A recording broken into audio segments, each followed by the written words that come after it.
Hi, I'm Tracy with My Practice, My Business, and I get to take over the podcast for My Practice, My Business for today, as well as the YouTube channel. So hopefully we'll get some fun thoughts with this one. I want to address another article by Delta Dental on verbiage to HR departments' guidance to their employees. And we begin our podcast and YouTube show right now. Welcome, all of you fantastic dental podcast listeners, to the My Practice, My Business dental podcast show, where we help dentists profit and thrive with excerpts from the clinical business of dentistry training here at My Practice, My Business. We'll be addressing and answering questions with current trends dentists and their teams face each and every day in their pursuit of this wonderful career we call dentistry.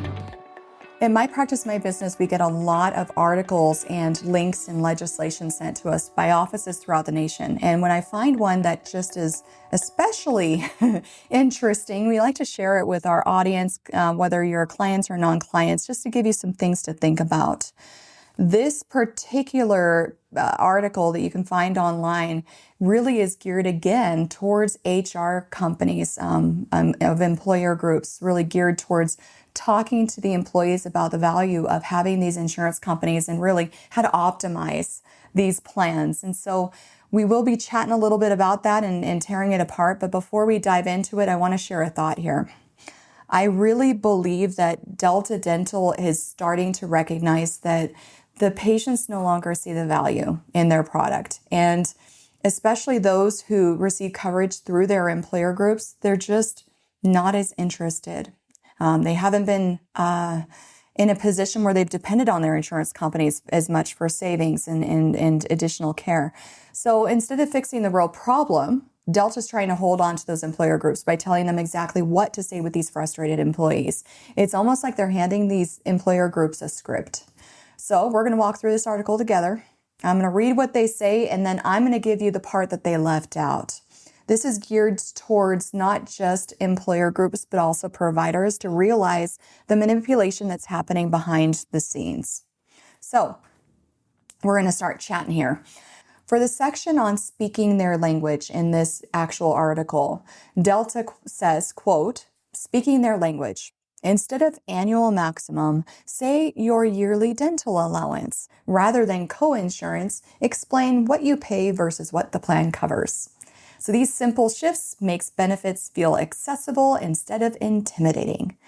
Here's where it gets interesting. Your yearly dental allowance. So think about the word allowance. For most of us, it means more like the money we give our kids. Never much, just enough to get by. And that's what Delta's doing. They're reframing a cap, a hard limit on benefits, into something that sounds friendlier. But the truth, that allowance hasn't grown in decades. We talk about this all the time, how it started off at $1,000 to maybe $1,500 for the year. It's not changed much since then. But meanwhile, the premiums have. They've climbed year after year, and employers are paying more. Employees are paying more as well. So the allowance is staying the same. The employer group or the employees paying more money. Why are they not having that discussion? So let's be honest, it's not an allowance, it's a ceiling. And it hasn't kept pace with the real cost of care. That's the real story that employers need to know and keep in mind. So make sure that you are changing that narrative when your patients do come in and explain to them, you have an allowance with these insurance companies. And in fact, we both do. The second section on speaking their language, explain what you pay versus what the plan covers. Okay, you need to say what you pay versus what the plan covers. It sounds simple, but what they actually cover is the least expensive professionally accepted treatment. In plain English, the cheapest option is available. And even then, when they give the cheapest option, they cover very little of that. So picture this. The patient's sitting in a dental chair, and their dentist explains the best treatment options, the ones that last longer, feel better, prevent bigger problems later in the future. And then the plan steps in and says, I'm sorry, we only pay for the cheapest version. And by the way, we're not covering it all. This is the frustration that they're trying to spin and make it into a positive thing. If Delta really wanted plain language, they would say, we pay for the cheapest treatment. And even then, we cover very little. That's the truth behind the friendly wording. And that's the real story that employers need to keep in mind. Now, there's a Delta section on addressing life stages, and I'm going to quote this one. Addressing life stages. A new parent needs to know about pediatric coverage, while someone nearing retirement might prioritize comprehensive care for aging teeth. Tailor your communications to show how dental benefits support employees wherever they are in life. On the surface, that sounds really good. Coverage that adapts to every stage of the patient's life, but this is what really happens, and we see this all the time. A child needs a crown for tooth decay. What happens when you submit the code? It's not covered due to age restrictions. The patient has to be at least X amount in age before it's even covered. Okay? Let's go a little older in life. A 15-year-old needs fluoride to keep their enamel healthy. It's not covered. We only cover fluoride up to the age of 14, right? And that's what we see in most of those cases.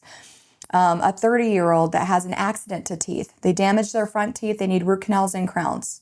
Delta will say, or the insurance company really, that's medical.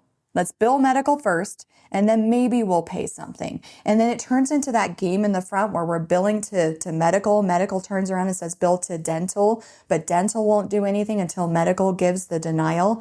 And it just stalls the claim when ultimately it's a dental service. They need to pay. What about that older patient? They're ready for dentures. They hope for ridge preservation so that they can have a really nice fitting dentures. So we've got extraction, we've got ridge preservations, we've got dentures. It's going to cost some money, but patient's capped at $1,500 a year. That isn't going to touch the cost for this patient. And so at every stage, the promise of coverage is dangled out front, but behind it are all these loopholes, exclusions, age limitations that leave patients really frustrated, and employers answering for benefits that fail to deliver.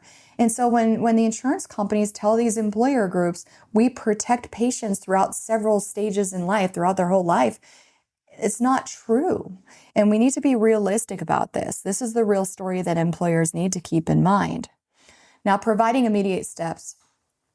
Delta Dental in this article states, quote, providing immediate next steps. Don't just explain benefits, help employees act on them. Share how to find in-network dentists, big one. Schedule appointments and understand what to expect during their first visit. This practice guidance removes barriers to care. So notice the push here. Share how to find in-network dentists. Why in-network? Because Delta pays more when patients go out of network and that eats into their profit margin. So of course they're going to steer the patient back to in-network providers, not because it's better for them, but because it's better for the company. So let's talk about those barriers to care. The barrier isn't finding a dentist. They can figure that out. They can figure out how to navigate the website even.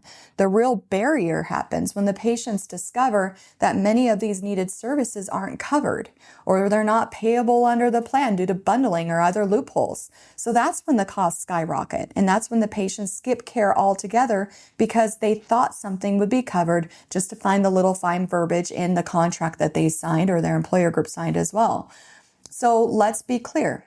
This barrier isn't about scheduling, it's about coverage or the lack of it. And that's the real story that employers need to keep in mind.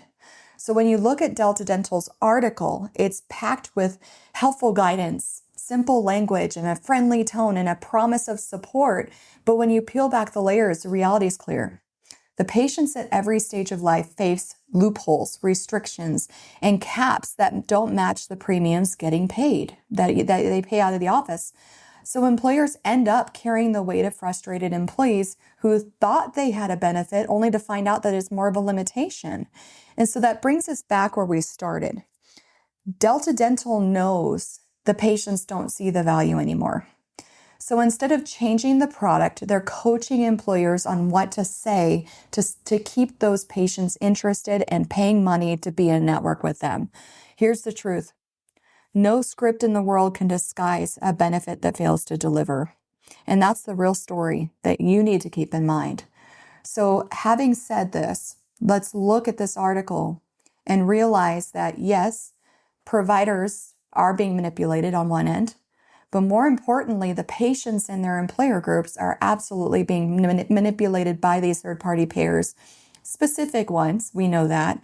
So what are you going to do to help the patient understand that we are here to help them? We are here to get paid fairly for the services that we provide, but they are being manipulated. What are you doing in your office to make sure that we are the heroes? Right now, the verbiage is saying otherwise with these insurance companies. They're the heroes saving the patients from the greedy dentist, the greedy team member. Change the narrative. And having said that, I hope that we gave you some things to think about. Enjoy the rest of your day. And remember to follow us on social media, whether it's YouTube that you're subscribing to, it's our podcast, our Instagram, Facebook. We are there for you. Have any thoughts or questions, comment, and we look forward to hearing from you next time. Have a good day. Thank you for being with us today. Since 2006, My Practice, My Business has been teaching dentists and their teams business skills, dental insurance contractual protocols, and state laws governing how to profitably bill patients fairly for the need-based services they provide. What's more, we guarantee our training, unlike other dental consulting companies in the industry. Simply stated, if you don't increase your net revenue, we don't get paid. We call it dental consulting the way it should be. We believe there has never been a more important time than now for dentists to experience and implement our key methods, knowledge, and business training within their dental practices. To learn more about our guaranteed, no-risk clinical business of dentistry training that is changing dental practices for the better, just go to our website, mypracticemybusiness.com, and surf our pages for additional information about our company and the services we provide. When you're ready, give us a call and get scheduled for the most profitable dental business training that you will ever experience. If you enjoyed our podcast, please leave us a 5-star review. If you have any questions, please don't hesitate to call us. Thank you again and have a fantastic day.